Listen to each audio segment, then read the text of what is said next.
Então, bom dia mais uma vez a todos, bem-vindos à nossa casa. Só para lembrar, né, nossos avisos estão ali no mural, a gente não está falando muito para não cansá-los, né? Só lembrando que a gente pede para todo mundo no final fazer perguntas referente ao tema, né? E se tiver dúvidas maiores no final, conversa com o palestrante, fica mais fácil, tá bom? Que a gente veio aqui para aprender, né? Mas a gente, as perguntas que tiverem do tema, a gente fala, e o que não tiver de dúvidas, a gente fala com o palestrante no final, tá bom? Queria pedir para vocês também desligarem o celular, para não dar interferência, né? Então vamos, queridos. Mais uma vez, envolvidos nesse clima de amor e de paz. Quando adentramos essa casa, os amigos já estão prontos a nos receber com todo amor, com todo carinho. Já estão fazendo o tratamento necessário para que a gente possa receber toda essa energia, e o passe vai complementar tudo isso. Então, nesse dia, meu Pai, nesse domingo maravilhoso, em que pudemos acordar, em que pudemos ter mais um dia de oportunidade nesse planeta, nós queremos te agradecer. Agradecer pela vida, pelo dia, pelos amigos, pela família que nós temos, por tudo aquilo que nos oferece, Senhor, como oportunidade de aprendizado. Que essa tua luz, esse teu amor, seja sempre em nosso coração, para que a gente possa, assim, caminhar nesse lindo planeta, fortalecidos e amparados, e aprendendo, Senhor, aprendendo as tuas lições.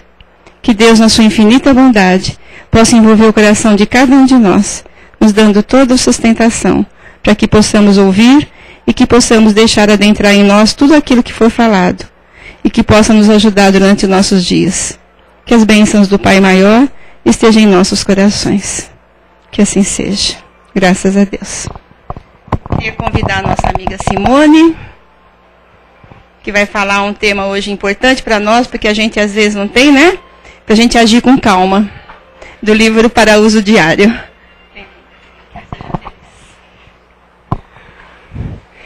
Bom dia, então, a todos. Tema azedo, né? A gente não tem muito o que falar e nem por onde começar, porque todo aviso, toda bronca, toda orientação é pra gente mesmo, né? Então é feio a gente falar e ter que ouvir, ainda ser chamado a colocar em prática, é duro. Mas vamos lá, o tema de hoje fala sobre a calma. Tem um título muito interessante chamado Haja com Calma. E a gente começa esse texto só para convidá-los a lê-lo e ler outros desse autor que eu gosto bastante, que é o Raul Teixeira. Esse texto tem um título muito interessante. Quando a gente começa a pensar em calma, eu estava refletindo para preparar esse texto, e a gente pensa em calma como algo passivo, como algo cômodo, como algo em que eu fico no meu canto e deixo tudo acontecer. E o título lembra, com esse verbo que vem antes, que a calma não é passiva, a calma é ativa. Ela é aquela harmonia interna que a gente tem que construir dentro de nós para lidar com as coisas do dia a dia, mas ela não é passiva. Ela não é aquela coisa que eu sento, fico em casa, espero que aconteça, deixo tudo acontecer à revelia e não faço nada. A calma está longe de ser comodidade. A calma é aquela certeza que eu trago dentro de mim de que posso não estar indo na velocidade que eu gostaria, mas estou tentando me organizar internamente para construir dentro de mim o mundo que eu quero. Porque a gente ouve muito em casa espírita, dizendo que o mundo está mudando, né? Que o planeta Terra está virando um planeta de regeneração, que não somos ou não seremos mais um planeta de provas e expiações. E a gente fica torcendo para que essa mudança aconteça com todas as benécias que ela traz. Mas a gente tem que se perguntar, e o nosso mundo interior? A gente está falando do mundo externo, como é que anda o nosso mundo interior? O nosso mundo interior vai continuar sendo de provas e expiações? Até que ponto a gente vai permitir que a nossa parte interna seja tão diferente dessa mudança? Se tudo está mudando e para melhor, a gente sabe que o Espiritismo esclarece que não tem retrocesso, né? A gente vai só para frente. Como é que anda o nosso mundo interior? Como é que anda a nossa parte interna que diz para a gente que a gente tem que rever, que a gente tem que olhar para dentro de si, rever posicionamentos, rever histórias, rever comportamentos, para que a gente também transforme o nosso mundo interior num mundo de regeneração. Porque só assim a gente vai conseguir estar nesse planeta, merecer estar nesse planeta, quando ele for um planeta melhor. E um dos maiores recursos nesse sentido é a aquisição do equilíbrio, que traz outras vantagens juntos, dentre elas a calma, que é o nosso texto de hoje.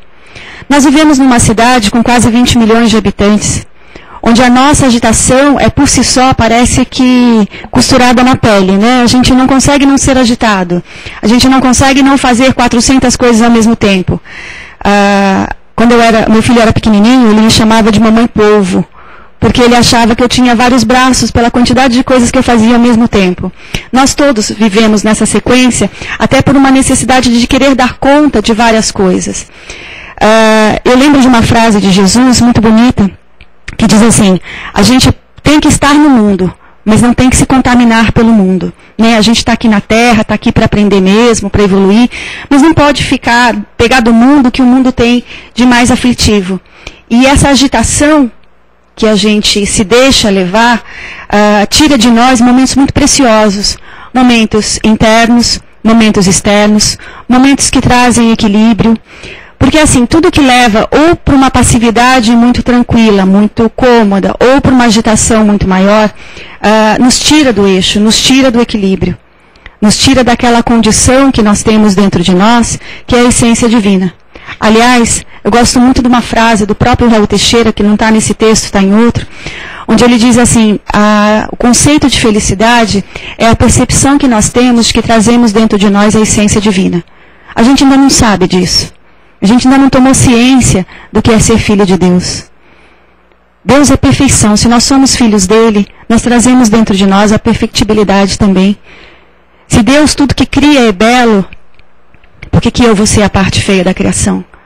Se tudo que Deus coloca à mão é para a condição de ser feliz, por que é que eu tenho que construir dentro de mim uma tristeza que não para nunca?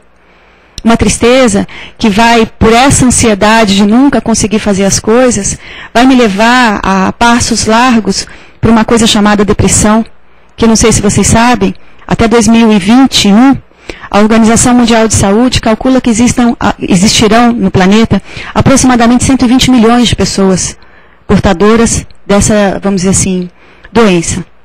Então, assim, tudo que nós fazemos, que nós construímos, temos que tentar entender que dentro de nós existe o reino de Deus.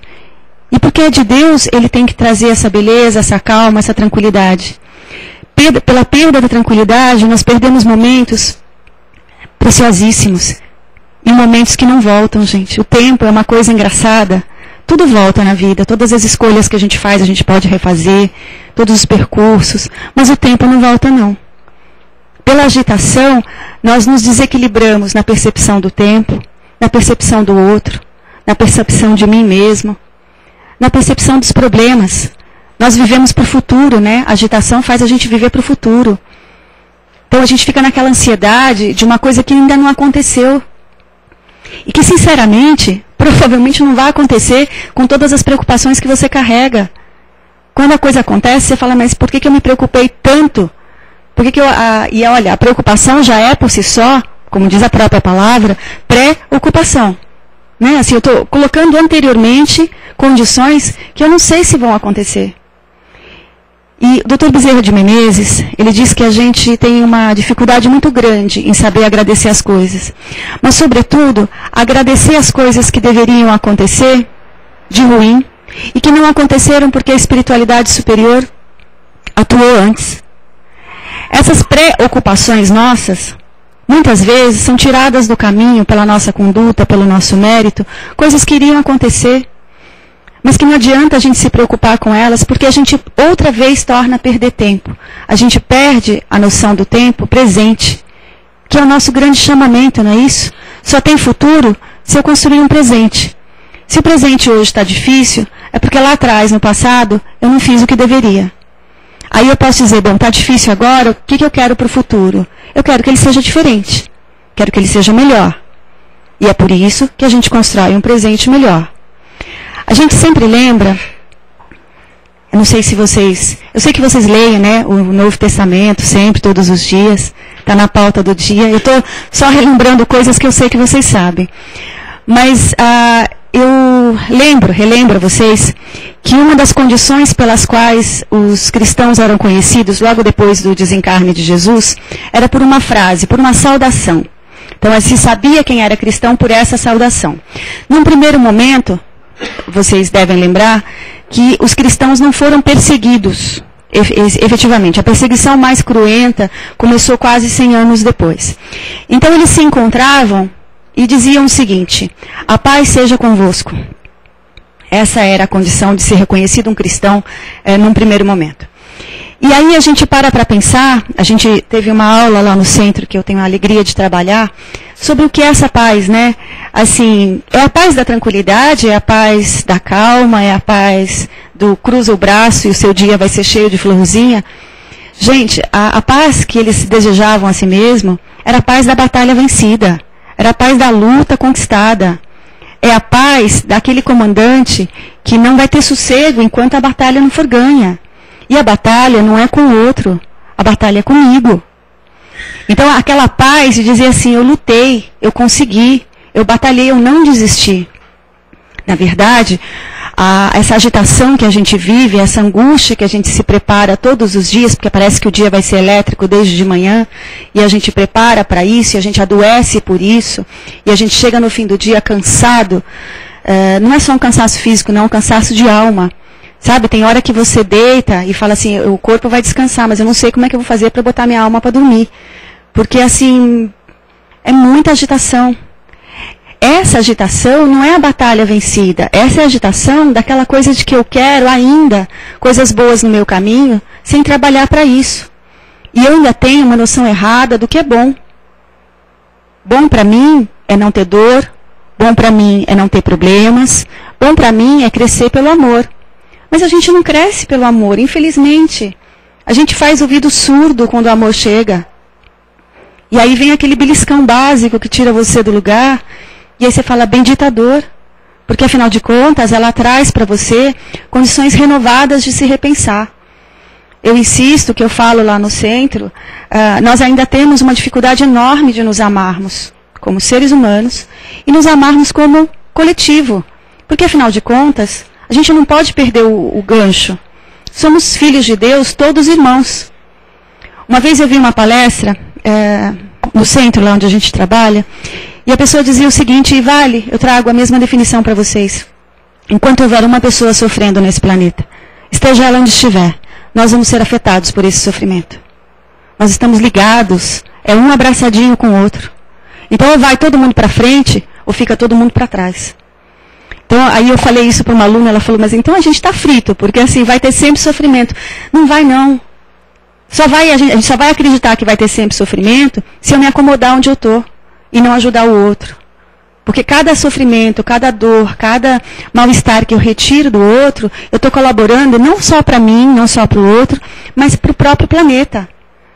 Então, gente, assim, tem uma pessoa sofrendo no interior da Malásia, esse sofrimento vibra, e vibra muito forte, e chega a mim.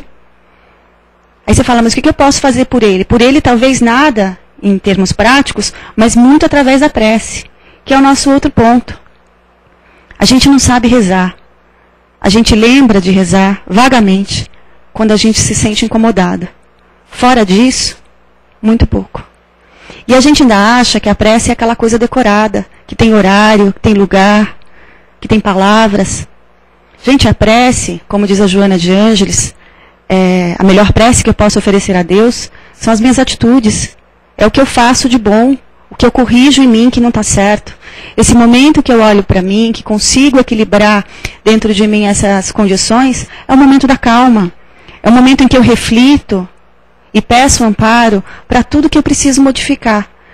E não deixem de acreditar que a gente tem que modificar sim, tá? Às vezes é difícil a gente conversar lá no centro com pessoas que chegam e falam, eu estou agindo certo, está todo mundo errado, eu não sei por que isso acontece comigo. Não, mas aí você vai com todo o tato, dizer, olha, talvez exista uma grande possibilidade remota de você estar fazendo errado. Não, eu não, é o fulano, é minha mãe, é meu pai, é meu marido, é meu filho. É muito complicado, porque é como a gente tratar de doente que não acha que é doente. Você manda ele tomar alguns cuidados, ele não vai tomar porque ele não acha que é doente. Então, nesse planeta, a não ser que o departamento de reencarnação lá em cima tenha errado, não tem ninguém passeando. Não tem ninguém aqui numa condição de processo angelical. Mas nós estamos chegando lá, por um processo de autoconhecimento. Por isso a gente insiste muito na frase do Sócrates, né, que é um ser que viveu 400 anos antes de Jesus. Conhece-te a ti mesmo. Olha para dentro de si, busca aquilo que você não gosta e corrige aquilo que você pode corrigir. É em mim, não é no outro. Afinal de contas, os grandes erros estão em mim, não estão nos outros. Tem uma frase que eu gosto bastante, do Manuel Filomeno, que é um espírito que assina pelo Divaldo, né? Ele diz assim, falar dos pecados, e pecados são erros, tá? Falar dos pecados dos outros não torna você um santo, só torna você um pecador fofoqueiro. E a gente não passa disso. Quando a gente começa a olhar só para o outro, naquilo que o outro tem de ruim, e começa a olhar para mim só no que eu tenho de bom. Não funciona assim. O vigiar e orai é muito mais sério que isso. O vigiar e orai é vigie as suas condições, os seus pensamentos, as suas atitudes e ore pelo outro. E não ao contrário, tá? Não é orar pela gente e cuidar da vida do outro. É bem diferente. Esse processo que nos traz a aquisição da reflexão nos proporciona a calma do dia a dia para que decisões, pensamentos, sentimentos, gestos se pautem dentro do equilíbrio que a doutrina coloca. O equilíbrio de dizer assim, existem muitas coisas dentro de mim para corrigir. Todas elas ao meu alcance. Nenhum frio maior do que o cobertor que carrega. Às vezes a gente insiste em colocar mais um grãozinho ali, mas é burrice nossa, não é porque o frio tá demais. Então nós somos chamados a organizar dentro de nós esse amor próprio, esse equilíbrio. E amor próprio não é a concordância com os erros, mas muito pelo contrário, né, a percepção dos erros e a correção em nós, para a gente poder levar para os outros. A gente lembra sempre lá na casa o seguinte, tudo que a gente adquirir, moral, espiritual, intelectualmente, todo o avanço que eu construí dentro de mim, se não sair em favor do outro, é água parada, é morte. O sangue, quando para, ele coagula, não tem mais. A água, quando para, ela deixa de gerar vida, ela passa a ser fonte de morte. Então, tudo que eu conseguir melhorar, não importa o quesito, se não sair em favor do outro, vira ou orgulho ou egoísmo. E a gente está nas condições que está, justamente porque em outras oportunidades, a gente só fez crescer nos nossos corações esses sentimentos tão horríveis, tão duros, que nos separa do próximo, nos separa de Deus e nos separa da gente mesmo. Às vezes a gente está tão sobrecarregado de angústias, de preocupações, de mágoas, que parece que a gente não está dentro da gente, a gente não encaixa. É tanta coisa que parece que seu corpo está tão ocupado com outras coisas que ele não cabe o seu espírito ali dentro. De tanta coisa que a gente deixou colocar. A gente tem histórias, a gente tem medos construídos por nós mesmos. Nós somos herdeiros de nós mesmos. Não dá para a gente responsabilizar ninguém. Tão rápido a gente pega a rédea da nossa vida, tão mais rápido a gente vai conseguir melhorar. Deus manda bênçãos no nosso caminho, nas mais variadas formas. Mas a gente se recusa a ver, porque ela não vem na embalagem que a gente queria. Mas a embalagem que a gente queria não é exatamente o que precisa. O que está ali dentro é a percepção que a gente tem de observar, de vivenciar e de crescer. A ideia é amarmos uns aos outros. Às vezes, lá na casa, a gente ouve alguém chegando falando baixinho, que é para a gente não ouvir, né? Os palestrantes não ouvirem. Mas ela vai falar de amor de novo?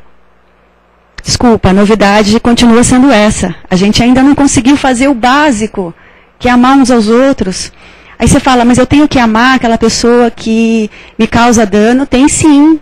Ah, mas você vai amar porque a Simone falou? Não, é porque Jesus falou.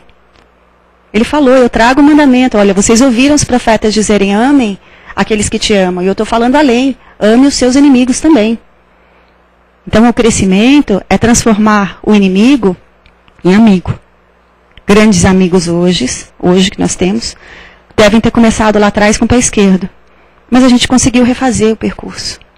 E é isso que traz a paz interior para nós. Essa paz, essa calma da batalha conquistada, da reflexão para o próximo passo. Porque toda decisão, toda palavra, todo sentimento que eu crio no meio do tumulto, no meio da agitação, ele seguramente não tem uma boa fonte. Às vezes aquela pausa, aquela coisinha que o Chico falava da água, né? Que põe na boca e segura. É a pausa que a gente precisa. Às vezes é o tempo de uma respiração. Para eu não responder, você sobe, na hora que desce, parece que metade das palavras ruins já foram embora. Nós somos responsáveis por essas palavras, nós nos ligamos e nos comprometemos muito pelo que dizemos, pela forma como dizemos. Se o nosso objetivo é ajudar, gritar não adianta. Se o nosso objetivo é amparar, criticar não adianta. Qual é o nosso objetivo? Semana passada, com os alunos lá no centro, eu fiz uma pergunta, faço para vocês também. Como é que vocês querem acordar do outro lado?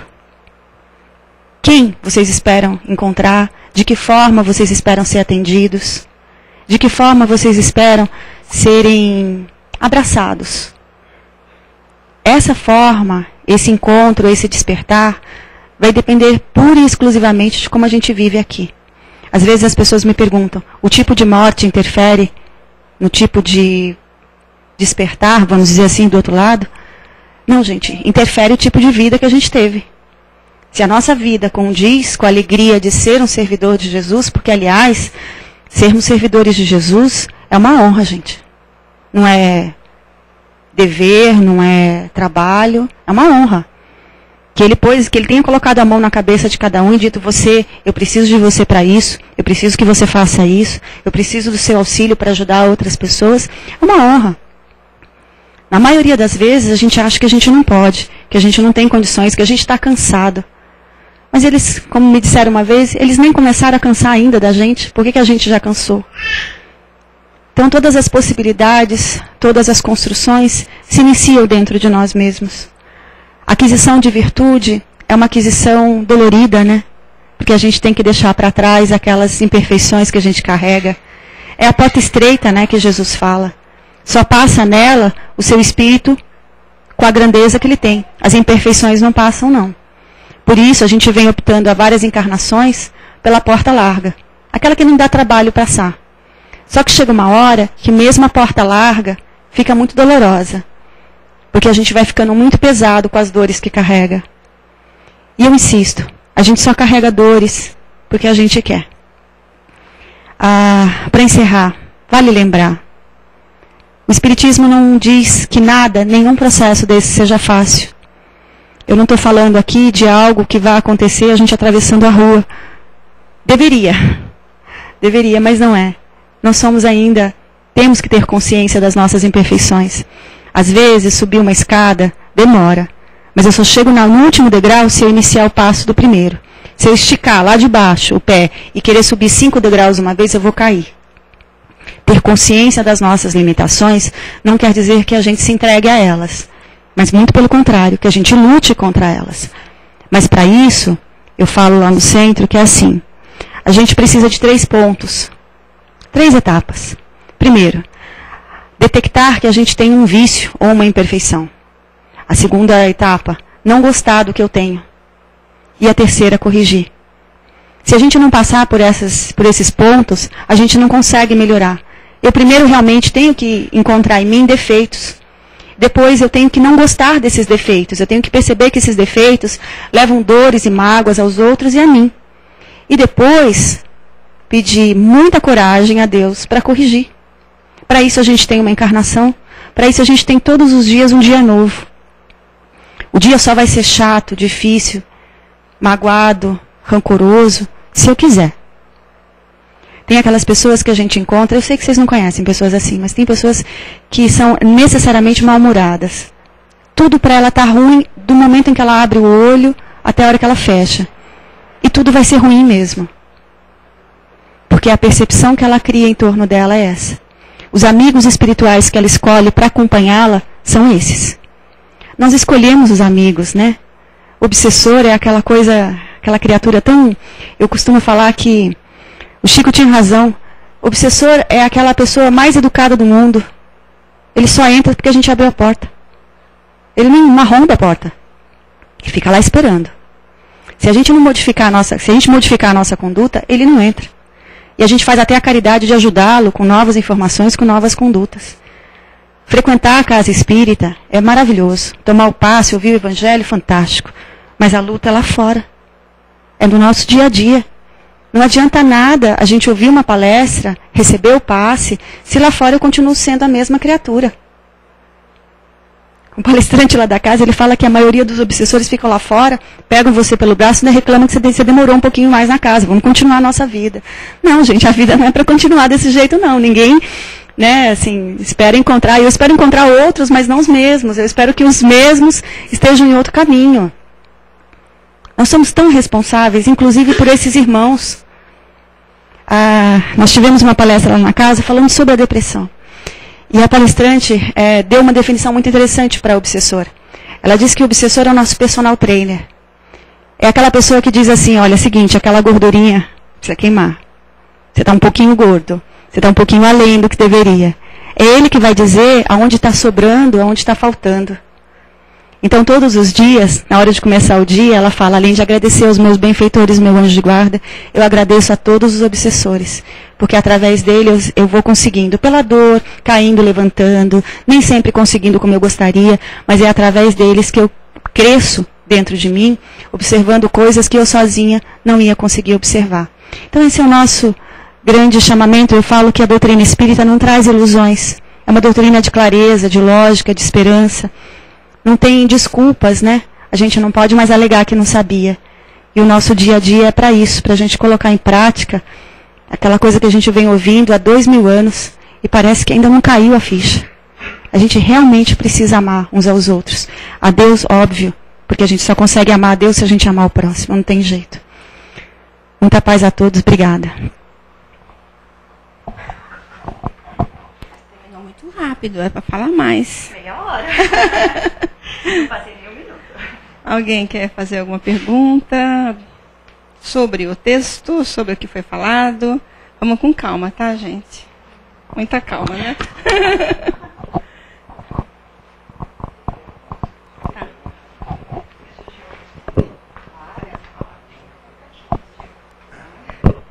Primeiramente, um bom dia. Bom dia. Parabéns pela explanação. Acho que é Obrigada. uma coisa que fala a todos nós, sem dúvida, né? É assim, né? Eu mesmo tenho uma certa dificuldade, né? Por mais que a gente procura ter calma, né? Com as pessoas, com tudo. Embora nós saibamos que vivemos no planeta que merecemos, né? Vivemos nesse planeta maravilhoso, sem dúvida, que é o planeta Terra, né? Certas notícias, né? Principalmente às vezes de política, né? De corrupções. E também muitas das pessoas que nós somos obrigados a conviver no dia a dia, né? Muitas delas desonestas. Ou seja, certas coisas acabam realmente trazendo um certo desequilíbrio, né? Pelo menos para mim, mesmo que eu não queira, né? Ou mesmo que seja momentâneo, que aquilo dure 5 minutos, meia hora ou uma hora eu consiga, né? Contornar aquilo. Isso é normal, né? Essas coisas trazerem desequilíbrio para nós, ou será que realmente está faltando assim um certo preparo interior para não deixar, né, essas notícias ou esses atos dessas pessoas nos desequilibrarem, né, tirarem a nossa calma, né?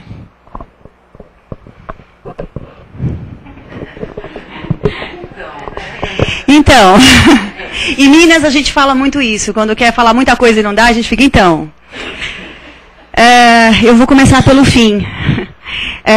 Falta preparo interno nosso para que o externo não nos afete. Na verdade, não é só as notícias, não são só as coisas ruins, os gestos, as palavras, as pessoas. Na verdade, a gente deixa ainda entrar o desequilíbrio dentro de nós, porque nós ainda temos esse desequilíbrio em nós. Não tem jeito. Quando a gente consegue encontrar o equilíbrio, tudo que vier de fora pode vir como vier, que nada tira você do prumo. Então, assim, vamos pegar aquele exemplo assim, bem simplesinho. Jesus, botar você lá longe. Ele viveu 40 anos aqui dentro. Inserido num contexto, trabalhando em prol desse contexto, dessas criaturas, sem que nada do que acontecesse tirasse a calma, a coragem, o equilíbrio que ele tinha. Então, primeiro, ninguém tira o que você não tem. Se é seu, não tem como tirar. Às vezes as pessoas falam para mim no centro, eu ouvi a palestra, mas hoje foi tão difícil, eu perdi a paciência em casa. Então, a gente não perde uma virtude. Se perdeu é porque você não tem ainda. Então, se a gente perdeu o equilíbrio, que é uma virtude, é porque a gente ainda não conseguiu. A gente está em processo de aquisição, está tentando. Fantástico que a gente tente, é para isso mesmo que a gente está aqui. Desistir jamais é uma palavra que, aliás, 2 palavras não existem no dicionário espírita. É fácil e desistir. Tá? Assim, nada é fácil e nada é motivo para desistir. Então, assim, o desequilíbrio só entra porque nós, todos nós, trazemos esse desequilíbrio dentro de nós.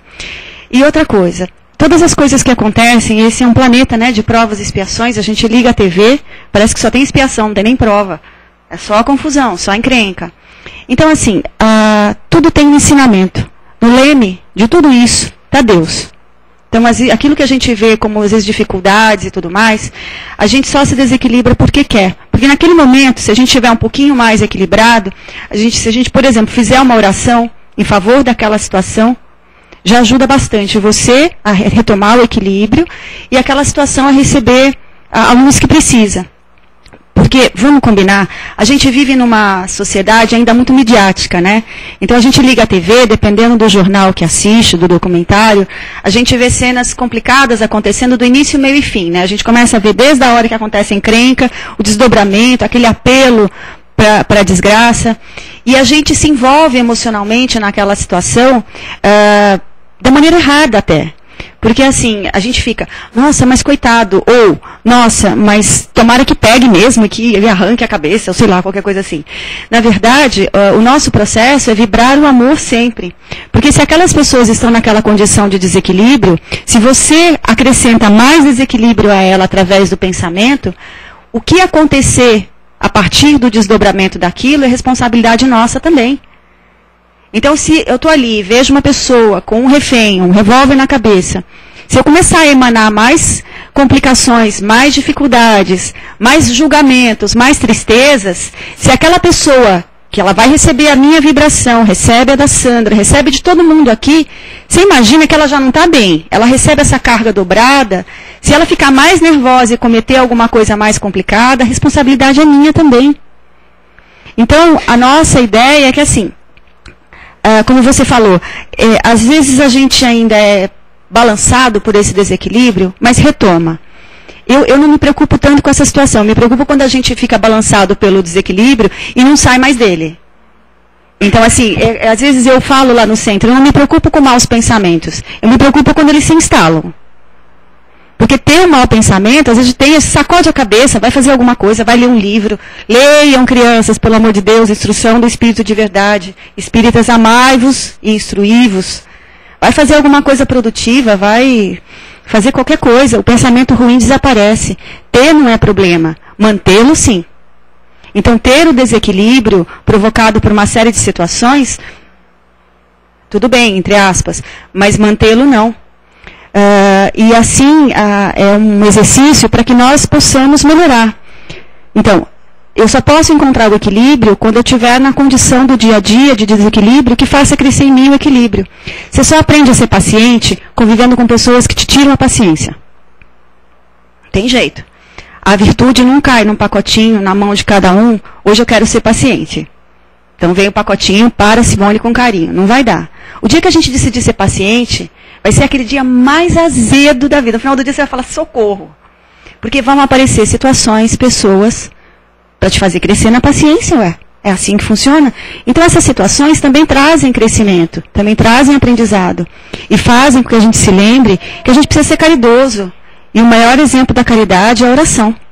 Para mim, para o outro, para o entorno. Respondi a tua pergunta? Alguém mais?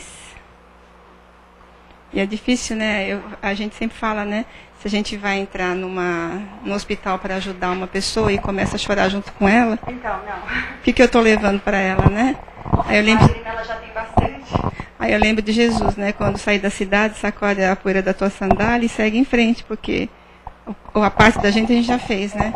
Que é orar, pedir ajuda para Deus, seguir adiante. Alguém mais?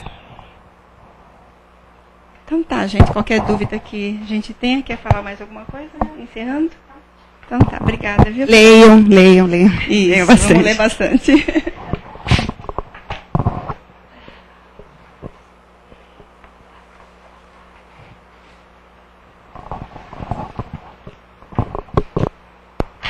Então, queridos, nós vamos mais uma vez, vamos nos recolhendo. A gente sempre faz, né, um exercício, como a Simone falou, vamos estudar, vamos aprender. Então, a gente, no nosso trabalho, no nosso curso, a gente fala, vamos parar um pouco, né? Vamos entrar dentro de nós, vamos inspirar profundamente.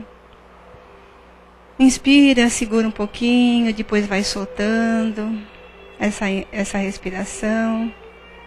Isso vai acalmando o nosso coração, vai apaziguando um pouco a nossa mente.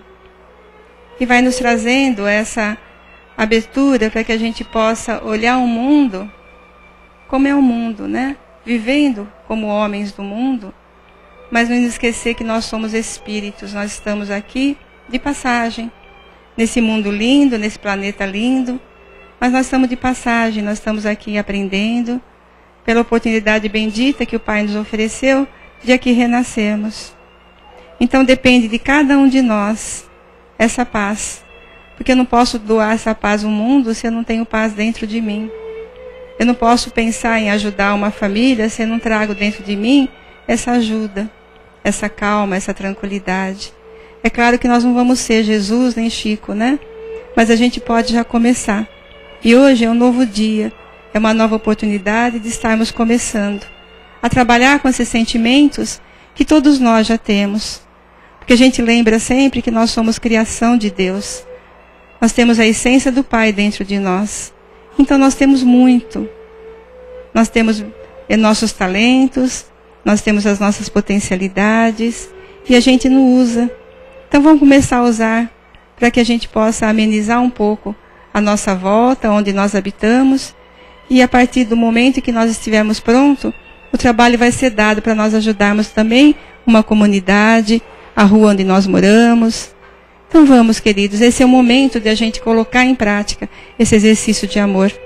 Abrir o nosso coração para que essas energias, essas vibrações amorosas possam chegar aos locais onde há maior necessidade.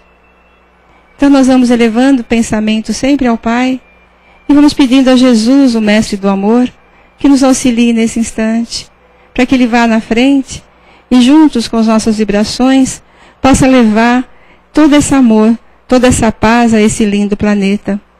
Esse planeta que é o nosso querido planeta Terra, que, como a gente sempre fala, é a nossa mãe. É aquela mãe que agasalha, que abraça, que traz em seu coração todo esse amor para que nós possamos nos desenvolver, que nos dá o alimento, nos dá o ar que respiramos. Então vamos envolver esse querido planeta azul com muito amor, envolvendo nessa paz, nessa luz azul, para que todos os lugares desse planeta recebam nesse instante essa ajuda, esse amparo.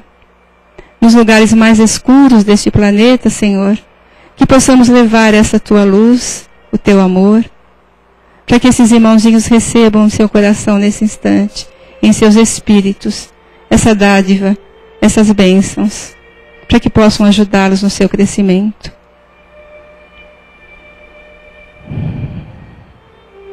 Nós vamos caminhando e juntos com Jesus vamos lembrar daqueles irmãozinhos que estão enfermos, aqueles que estão nos leitos de dor, nos hospitais, nos grandes hospitais, naqueles hospitais onde há tanta deficiência ainda, naqueles lugares onde que tem irmãozinhos jogados nas ruas, enfermos, necessitados de tudo, que possamos levar essa vibração amorosa até eles, pedindo a Jesus que possa levar o conforto, a esperança ao coração de cada irmão.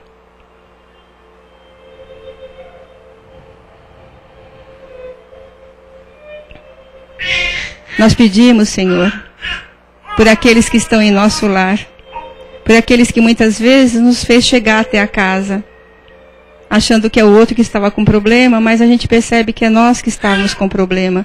E quando nós aprendemos, nós melhoramos, nós sentimos que aquele companheiro lá em casa também melhora. O ar fica melhor, Então vamos vibrar intensamente pelo nosso lar, para que essa luz de Jesus, penetrando lá, leve toda a paz, todo amparo a todos que ali estão. E sentindo esse amor de Jesus e de Maria, nossa mãe, nós vamos vibrar aqui uns pelos outros, pelo companheiro que está ao seu lado, pelo companheiro que está na frente, que está atrás. Que eles sintam nesse instante esse abraço amoroso do nosso coração. E que as bênçãos de Jesus recaiam sobre cada um de nós, trazendo-nos a paz, a tranquilidade e o equilíbrio que precisamos. Obrigada, Jesus. Obrigada, Senhor da vida. Obrigada, amigos queridos que se encontram nesse instante aqui nesta casa, ajudando a cada um de nós. Que possamos levar conosco essas palavras que foram ditas hoje. Que possamos ter calma, que possamos colocar água santa em nossa boca quando precisarmos. Que possamos fazer o exercício do amor, o exercício da paciência, o exercício da compreensão. Que o Senhor da vida nos ampare, nos proteja e nos fortaleça, agora e sempre. Que assim seja. Graças a Deus. Obrigada, queridos. Eu só queria agradecer àqueles que estão nos ajudando nas cestas básicas. Ainda estamos precisando. A gente precisa de macarrão, gente, de bolacha doce e salgada. Precisa de bastante coisa, né? Mas assim, leite em pó, macarrão, molho de tomate. Quem tiver lá em casa sobrando uma latinha, pode trazer, que ajuda é importante. Qualquer coisa que a gente puder ajudar. E eu agradeço a todos que estão nos ajudando também. Que Deus abençoe cada um de vocês. Obrigada, queridos. Que Deus abençoe nós todos.